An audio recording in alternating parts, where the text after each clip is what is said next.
Happy Sunday morning to you. I hope everybody's Labor Day weekend has been going swimmingly. Not that you've necessarily gone swimming, but, well, you understand what I'm saying. I'm slightly bemused at how willing Leon Valley was to respond to my open records request. I was a bit flabbergasted by it, actually. I wasn't not expecting that kind of response at all. Teresa had stated how difficult it was. It was absolutely impossible to get these engineering studies for the red light violations. Or the red light cameras. Apparently there's 3 in... You found something that smells good. Apparently there's 3 in Leon Valley, and looks like they've been churning out somewhere around 16 tickets each per day. All, of course, are willing donations from the drivers to the city, because you don't have to run a red light. There weren't a whole lot of accidents in them. I think one intersection had like 3, another one had like 1 over the past 18 months. So that's not a whole heck of a lot, but I believe those accidents were directly related to running a red light. But still, if there's like 16 or so vehicles running a red light every day, then there's a problem. And it broke down why they needed the lights. There's traffic moves slow. It's not something that the police can run you down and give you a ticket for it. There's just too much traffic there for that. And so the red light camera allows the ticket to be made. It allows the driver to be punished for his negative behavior. And it also keeps traffic moving because you don't have the police car in there slowing everything down. So there's lots of reasons for it. Apparently, the traffic cameras have reduced violations, and I'm probably misquoting this, but they've reduced red light violations by 25%. And I'm probably horribly misquoting that. They're looking at putting in 3 more. The fiscal impact. They included a PowerPoint from Chief Salvaggio. He's acting the happy salesman to try to sell more of these cameras. And his reasoning is not based solely on finance, but he does address it, and that's prudent. Anytime the government is going to spend money, it's helpful to look at the finances. His reasoning, his rationale is primarily based on keeping traffic moving. Everybody knows if you run a red light, not only do you end up with like gridlock style situations, but you also end up with potential accidents. A prudent driver seeing you about to run a red light is going to have to slow down or otherwise accommodate you as to not die in a red light accident. So his first and primary concerns in his PowerPoint, well, at least in the layout of it, I guess I can't speak to his actual concerns. I can't read the man's mind. But it appears to be he's very concerned about the health and well-being and traffic flow for these intersections. I know. It's all about the money. But he did, I think, put an overly optimistic spin on the revenue generation. He didn't include any of the more minor costs, and he assumed that everybody's going to end up paying their ticket. And I have seen Leon Valley's warrant list, and it doesn't appear that everybody always pays their fines all the time, every time. You know what I mean? They've got a lot of outstanding warrants in Leon Valley. Somebody should do something about that. But anyway, so Teresa had told me how amazing and impossible this was, and she's tried, and it's just, they're just so unhelpful and they're so rude. So, was it yesterday or the day before? I don't remember. Anyway, so I made a phone call to Leon Valley, I got an answering machine, but what are you going to do? I wasn't calling during normal business hours because I'm not a normal person. So, and then I also sent an email. I gave my my dead phone, the cell phone that I don't keep with me. I gave that to them. They apparently called back. I obviously didn't answer, and I don't have voicemail hooked up to it, so I have no idea what, if anything, they intended to say. But then I got emails. I got more emails than I expected because, as you saw, or as you may see, I'll post it in the doc section of my Discord. But I got the studies that I was looking for. I was looking also for the, there's apparently supposed to be more reports coming out sometime soon. I thought it was supposed to be done in August-ish. But apparently they're not done yet. But they did advise me that as soon as it was done, I would be getting a copy of it. And they didn't have to do that. If you look at the open records law, they only have to give you records that are in existence. So I think that was awfully kind of them. And they included, I guess maybe it was the wording of my request, but they included a whole bunch of stuff that I didn't technically ask for. Or maybe I did. I don't know. But anyway, yeah. Horrible people, terrible people, impossible to get information out of. And they are really double spawned. Or they're your standard, nice, friendly Texans. So there's that. If you're wondering why on a Sunday, you sniffing your, okay. If you're wondering why on a Sunday I'm up this early, it's because I'm an alcoholic, and no, it's because I'm going to, my wife, for whatever reason, God bless her, wants us to take the dogs down to basically San Francisco. There's the peninsula just north of San Francisco, and there's an old fort up in there. It's not really a fort. They dug in some guns during World War II just in case the Japanese decided to come and shell San Francisco. And she wants us to take the dogs up there and go hiking, and we're leaving around I don't know, probably a little after I get back from the walk with the dogs. And you're like, well, that's pretty stupid. You're going for a long ass walk with your dogs, and then you're gonna go to San Francisco and go hiking with the dogs? Yep, that's what I do. That's what I do.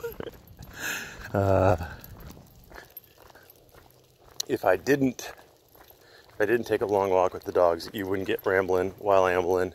And it's kind of fun. It's kind of fun, interesting. No, it's not necessarily therapeutic. It gives me an outlet for all the little stories, the little things that I don't really care to make a video on because I don't find them terribly appealing. I don't find them compelling for a video. Speaking of not very compelling for a video, I had questions asked about 148A and failure to ID. I pulled up a lot of cases on it. I went to the law library, did a whole LexisNexis search, and all the cases that I could find where the 148A was involved with a failure to identify, was a failure to identify with other things. And I guess that does actually bring a good point up, because auditors always seem to forget the other things. And we've seen a lot of auditors get popped for like disorderly conduct and trespass and things like that again and again and again. And they all want to say, well, but I have a camera and filming is legal, and so you can't trespass me or whatever. And we have learned that they are in fact incorrect. There are lots of things that you're doing that are legal, like you're wearing shoes, that's legal. You're breathing, that's legal.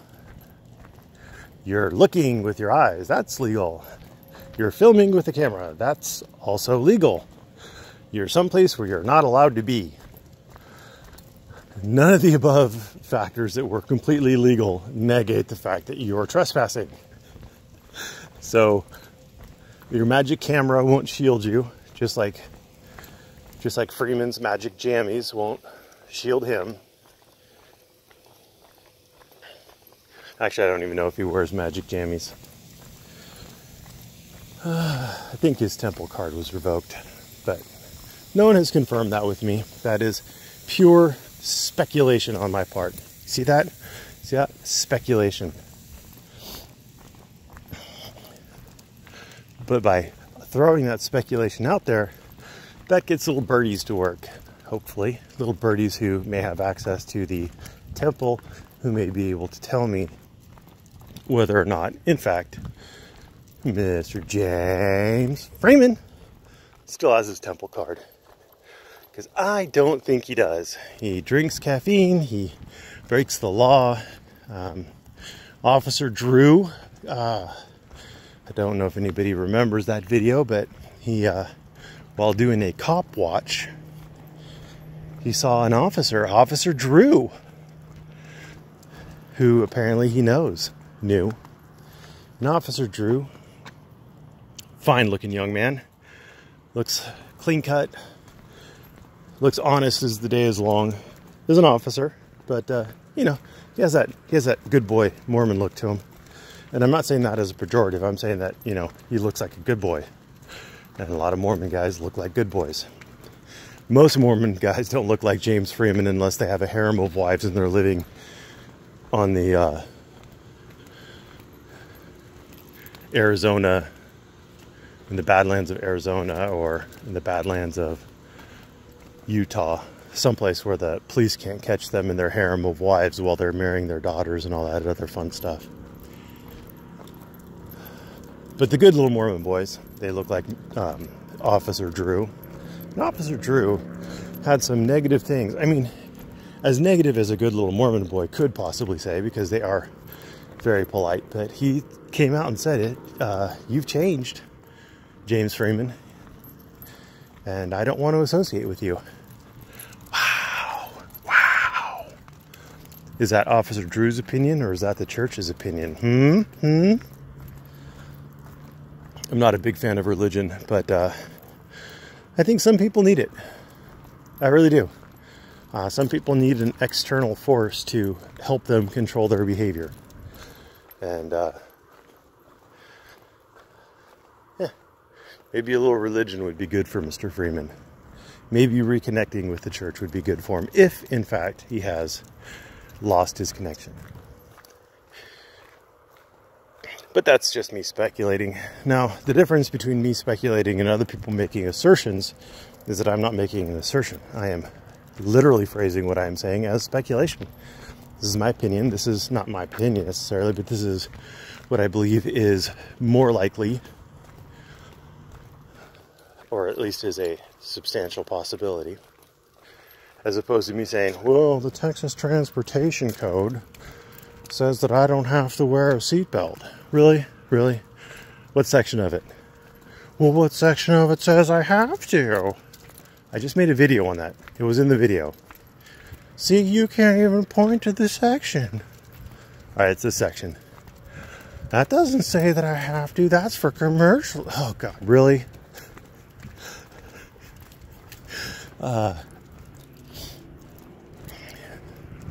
Ever wonder why Salvaggio can't find those guys and beat the crap out of them on camera instead of messing with people who are just sitting outside filming? That would be fun. Van Balen could put it up. Everybody would laugh. The glass companies would have a heyday, and we'd have a lot less stupid people, crazy people driving around the streets. Oh my God, you don't like sovereign citizens? No, I hate sovereign citizens. They are the bane of society. Well, one of the many banes of society. They are truly a telling defect in the education and mental health systems in the U.S. We are failing the stupid and the crazy. We are really failing them. Freedom of speech, though. Yeah, they get to say it. And yeah, I get to mock them for it. And crazy is still crazy.